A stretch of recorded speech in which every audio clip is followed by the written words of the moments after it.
და მოდი ისევ შევეხოთ ხომ იმ თემას, გავაგრძელოთ საუბარი, რა მეთოდით, აი ყველაზე მეტად ეს საინტერესებთ, რა მეთოდით, აი როგორ მკურნალობთ?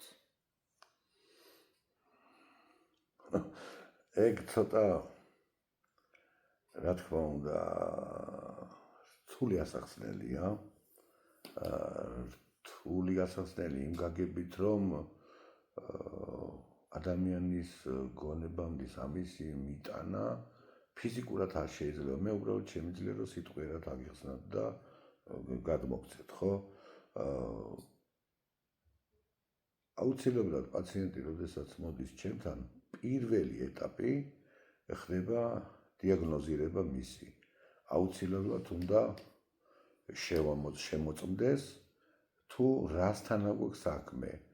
იქ ნამდვილად რაიმე პრობლემა დაავადებაა ჩამოყალიბებული, თუ უბრალოდ მასში არის მაღალი ფონი, ანუ ენერგეტიკულად არის დაბინძურებული, ანუ უარყოფითი ენერგიების ქვეშ არის და იქ გამოკვეთილია ორგანიზმში სხვადასხვა სახის ცვლილებები. თვითონ ადამიანი ხდება იმ დროს, რომ ხანდახან რაღაცა ფსიქოლოგიურად თითქოს პრობლემა აქვს, ხანდახან რაღაცა ორგანიზმზე რაღაცა გამონაყარი აქვს, ან ოფლიანობა აქვს, ან თუ რა ვიცი, ძალიან ბევრი მიზეზებია, ყველაფერს ვერ შევეხები, უბრალოდ პირველ რიგში საჭიროა მისი დიაგნოზირება, გამოკვლევა, დადგენა დაავადების და აუცილებლად დაავადება, როდესაც დგინდება, შემდგომ ეტაპზე უკვე აუცილებლად უნდა მოვძებნო, უნდა ვნახო გამომწვევი მიზეზი ამ დაავადების. აქ საქმე რომელიმე ორგანოსთან რომ დაუშვათ რამე დაავადება, იმდენად ნაკლებად საინტერესოა, რამდენადაც რამ გამოიწვია, საიდან მოხდა ამის ჩამოყალიბება, ამ დაავადების ჩამოყალიბება. ამის მერე გადავდივართ მეორე ეტაპზე, როდესაც ვამოწევთ ამ ყველაფერს ვადგენ, რა თქმა უნდა, პაციენტთან ვსხდებით და ვესაუბრები, უხსნი პრობლემებს, რა ხდება მის ორგანიზმში, რა ხდება მის ფსიქოლოგიაში, რა ხდება მის სხეულში. უკაცრავად ერთი კითხვა მაქვს და დაინტერესებს, რა თქმა უნდა, ხშირად მოდის, ასე ვთქვათ, მათგანაც ეს კითხვა, ამიტომ ბოდიში რომ შეგაჩერე, მაგრამ ნახე როგორ ხდება დიაგნოზირება. დიაგნოზირება ხდება, აი ეს რომ ახსნათ ხელით თუ საუბრით თუ დიაგნოზირებას ახდენთ. ანუ აი ზუსტად ის კითხვები დაგისვით, რა კითხვებიც მოდის მაგდან. რა თქმა უნდა, თავიდან ფეხებამდე მთლიანად მთელი სხეულის შემოწმება ხდება ხელით. თითქმის ყველა ორგანოს, ეს იქნება ნერვული დაბოლოებები, ნერვები, ეს იქნება ორგანოები, სისხლძარღვები, კუნთოვანი ქსოვილი, სახსრები, თავი, ფეხები, აბსოლუტურად სხეულის ყველა ნაწილს ვეხები და ყველა ნაწილში ვამოწმებ პრობლემებს. ამასთან ერთად აქ ხდება მისი სკანირება. ანუ რას ნიშნავს სკანირება? როგორც ხელებით ვამოწევ და ვგრძნობ და ვნახულობ ამ პრობლემებს, ძალიან ხშირად თვალითაც ვხედავ თუ სადმე რაიმე პრობლემაა, არის ჩამოყალიბებული.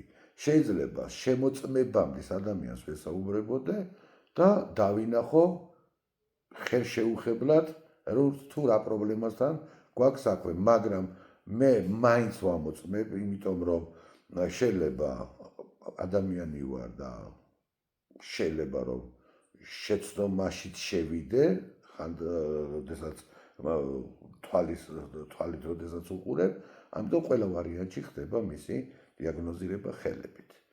როდესაც დასკვნას ვაკეთებ უკვე და ვდებ დასკვნას, რომ რა პრობლემასთან აქვს საქმე, შემდგომ ვესაუბრები პაციენტს, უხსნი ყველაფერს აბსოლუტურად თავიდან ბოლომდის, ვარკვევ მთლიანად, საიდან მოდის, რა მოდის, როგორ მოდის, რასთანა გვაქვს შეხება, რატომ მოხდა ეს ყველა მიზეზები და დეტალურად უხსნის ყველაფერს და ამასთან ერთად კიდევ ძალიან ხშირად არიან ადამიანები, რომ ცოტა რთულად ესმით, იმიტომ რომ სულ სხვა რაღაცასთან გვაქვს ხო საქმე, ეს ხომ რენტგენზე არ გამყავს, ან დაუშვათ რაღაცა რომ უთხრა დაუშვათ ის ანახო გადაღებული სურათი და ხელით ანახო რომ აი ეს მდგომარეობა არის ასე და უხსნი იმდენად, რამდენადაც მინდა რომ სიღრმისეულად მისი გონი მთავარია ნდობა და მთავარია რომ მან დაიჯეროს,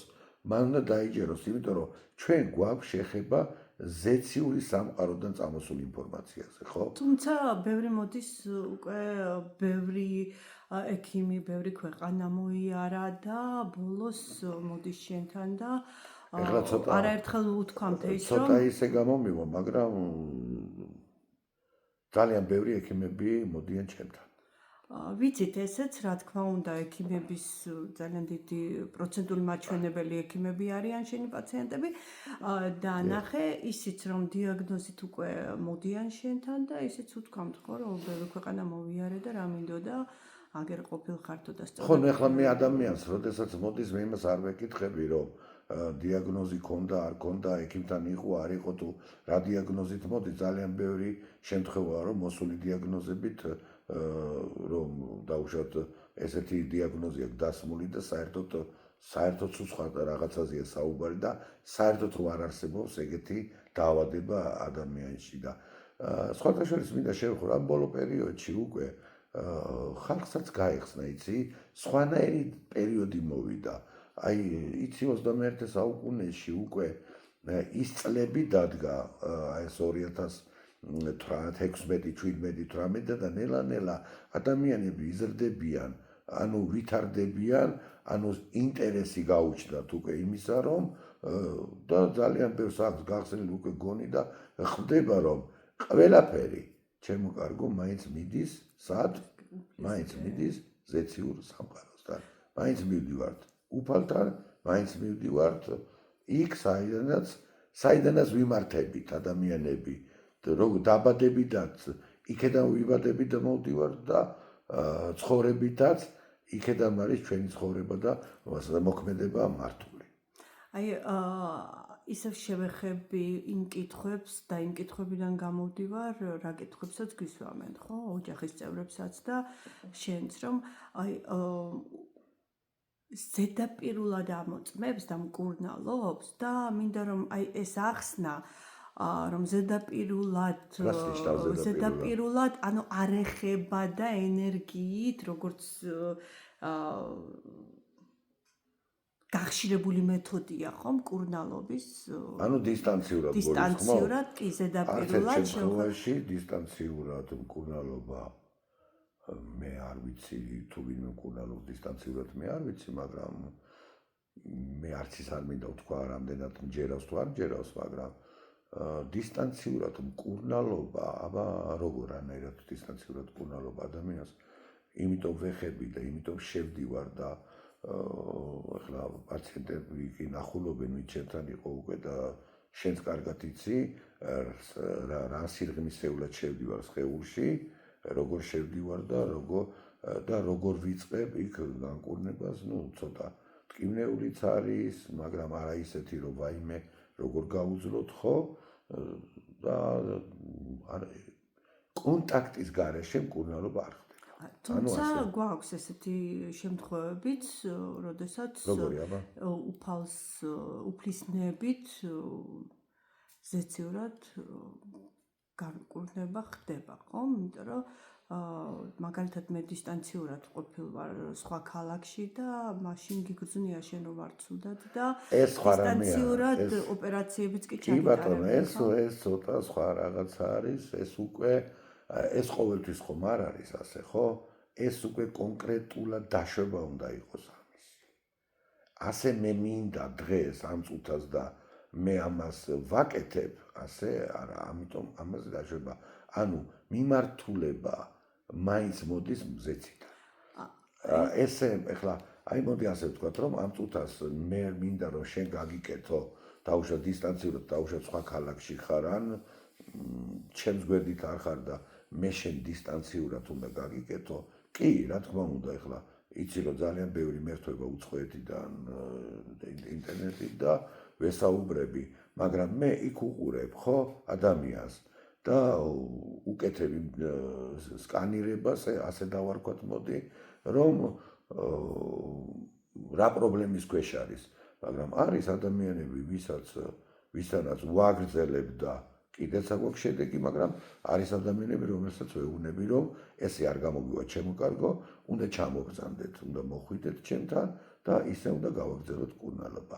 ისე რომ ადამიანი სწორად უნდა წაიყვანო, ადამიანი სწორად უნდა დააკვალიანო და ესე რომ მე კითხვის ნიშანი თუ დამებადება მე, როდესაც ჩემთან პაციენტი მოდის, მე უკვე იმ პაციენტს ავღებულობ, იმიტომ რომ მე მაქვს ორიენტირება პაციენტის გამოჯანმრთველებაზე და ესე არა რომ აი კი მე გავაკეთე ჩემი, მაგრამ რა ვქნა მე შენ ახლა ვერ გიშველე. ესეთი რაღაცა ჩემთან არ ხდება. კონკრეტულად ადამიანს ვღებულობ აუცილებლად. ნუ შეიძლება რაღაცა პატარა პროცენტი, 1-2% შეიძლება რაღაცა მოხდეს, ხო? ისეთი ან საერთოდ არ იყოს დაშვება მის კურნალობასთან და რაღაცაში ან გამეპარა, ან შევცი, მაგრამ ეს არის ძალიან იშვიათობა. ყოველ შემთხვევაში კურნალობის პროცესში მაინც ხვდები ხოლმე და უჩერებ ესეთ პაციენტს, იმიტომ რომ ის პაციენტი არ უნდა იყოს ესეთი გულანთებული, რომ ეს მე მოვედი და აუცილებლად მე მეშველება. ხომ არის ისეთი პაციენტებიც, რომ თავისი თავი მიყავთ ბოლო წერტილამდის რომ იტყვიან და რასაც უკვე საშველი აღარ აქვს და ვერ ძღებულობ და მაგრამ ეს ყველაფერი მაინც მინდა ისევ და ისევ შევატრიალო იქეთკენ, საიდანაც ეს ყველაფერი მოდის. და მინდა შევატრიალო იქეთ, რომ აქ ზაზა არაფერ შუაში არ არის და ზაზა არის ჩვეულებრივი ადამიანი, როგორც თქვენ ყველა.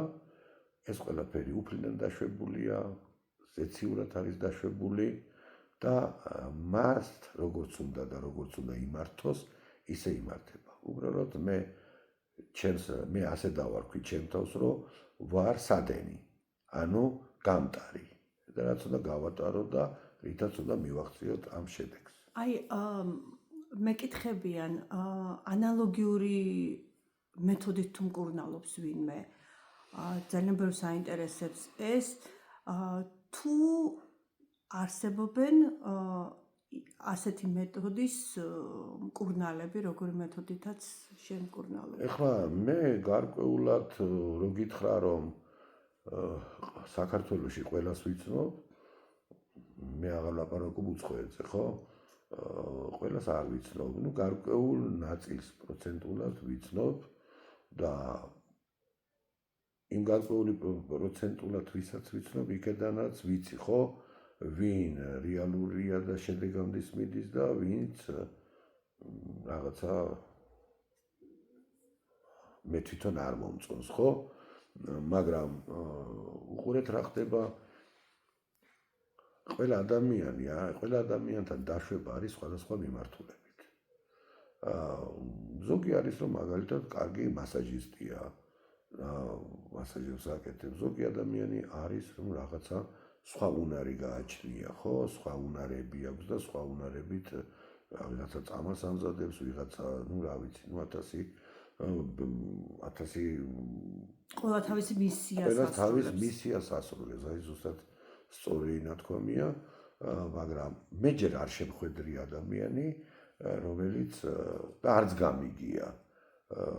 თუ გავიგებ ძალიან კარგი იქნება, გამეხარდება და აუცილებლად მომინდომებ მასთან შეხვედრას, რა თქმა უნდა თუ ის თვითონ მოინდომებს, იმიტომ რომ მე ჯერ არ გამიგე და არ მომისმენია, რომ ის მეთოდები, რომელი მეთოდებითაც მე ვკურნალობ, მე არ ვიცი ესეთი მეორე. იმიტომ კი არა რომ მე მაგარი ვარ და ჩემს მეტი არ დაბადებულა, შეიძლება მილიონები ქვეყანა ბევრი იყოს ეგეთი ადამიანი.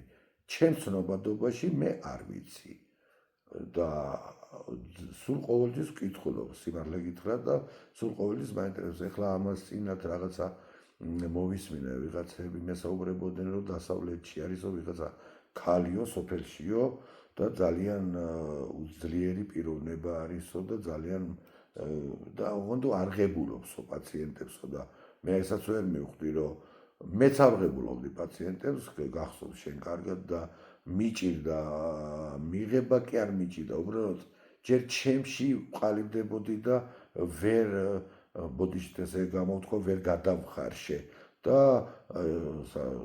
რაღაცა ძალოვანი სტრუქტურებში მუშაობდი და ქვეყანა მიცნობს და ძალიან ბევრთან მქონდა ხოლმე შეხება როგორც ჩემი კოლეგებთან ისე მოქალაქეებთან და რაღაცა ტრანსფორმირება ხდება და იწყებს ზაზა მკურნალობას და ჩემთვის ეს იყო ძალიან რთული. იქ თავისებურად რაღაცა კომპლექსიც მქონდა, ვერ აღვიქვავდი რაღაცას, მე ვიძახდი რომ უიმე რას ლაპარაკობ, ის რა სიტყვის, რა სიტყვის და აი აქ მინდა აუცილებლად არ შეიძლება რომ არ გამოვხატო. მე მადლობა მინდა ჩემ მეგობარს მოუხადო ერეკ რეშონიას იმისათვის რომ და მის ოჯახს რა თქმა უნდა იმისათვის რომ ძალიან ბევრი ძალისხმევა დაჭირდა რომ მე ავმოქმედებიყავი იმიტომ რომ ეს 24 საათი ისმის მოდი რომ ეს არ არის არ ახარ შენ ეს არ არის შენი ენერგიები ეს არ არის შენი ძალა ეს არის დაშვება და აუცილებლად ვალდებული ვიყავი რომ მე ამ საქმესთვის ხელი მომეკიდებინე იმიტომ რომ ადამიანებისთვისა ვარ მე და არა ჩემი თავისთვის რომ მე ვიცი და მეტი არაფერი ეს ადამიანებისთვის მომწეს რომ მე მათ გადავწე მათ უმკურნალო და მათ დავეხმარო და მათი ჯანმრთელობაზე ვიფიქრო აი აქედან გამომდინარე ამ კითხვაზე რომ თუ ვინმეს ვიცო მე არავის არ ვიცო არც გამიგია სიმართლე გითხრა იმიტომ რომ ძალიან ხშირად მაქვს ხოლმე შეხება და ურთიერთობები ისეთ ადამიანებთან რომლებსაც განსაკუთრებული რაღაცა ნიჭები აქვს და ხშირი შეხვედრები გვაქვს და მე მასეთი არ ვიცი და გამიხკირები მეორე გამიხარდება თუ გავიგებ და თუ გავიცნობ და თუ რაღაცა ერთმანეთში აზრებს გავს